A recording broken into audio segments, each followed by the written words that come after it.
আমার মনে হয় যে 19 সালের চেয়ে এবার আরও বাজে একটি নির্বাচন আয়োজন করার প্রস্তুতি বিশ্ববিদ্যালয় প্রশাসন নিচ্ছে, যেটি অত্যন্ত নিন্দাজনক।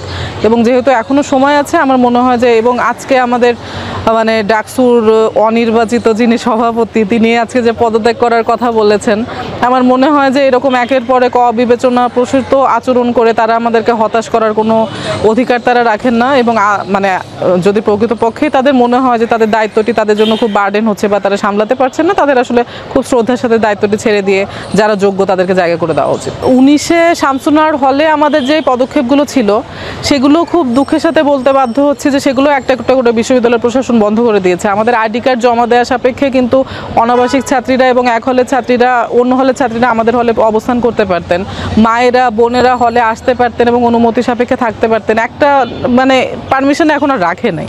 তারপরে আমাদের এরকম একটা প্রজ্ঞাপন আমরা আদায় করে নিয়েছিলাম যে কোনো স্টাফ এবং হাউস টিউটর ছাত্রীদের সাথে কোনো খারাপ ব্যবহার করতে পারবেন না, এবং যদি কেউ রিপোর্ট করে সেটি তদন্ত সাপেক্ষে ব্যবস্থা নিতে হবে। এটিও আসলে নেই। আমি নিজে যেও খুব মানে ভালো মানে ব্যবহার তাদের থেকে পাইনি। তো আমার প্রথম কাজ থাকবে যেই কাজগুলো আমরা ইতোমধ্যে করেছিলাম শামসুন্নাহার হলে, সেটি পুরো বিশ্ববিদ্যালয়ের জন্য সেই কাজগুলো করা, এবং একদম বেসিক যে ব্যাপারগুলো, শিক্ষার মান, খাবারের মান, বাসস্থানের যে অবস্থা, নারী হলের সংখ্যা ছেলেদের হলের অর্ধেকেরও কম, এবং নারী পুরুষ সংখ্যা কিন্তু প্রায় সমান সমান। তো এটি খুব বড় একটি চ্যালেঞ্জ।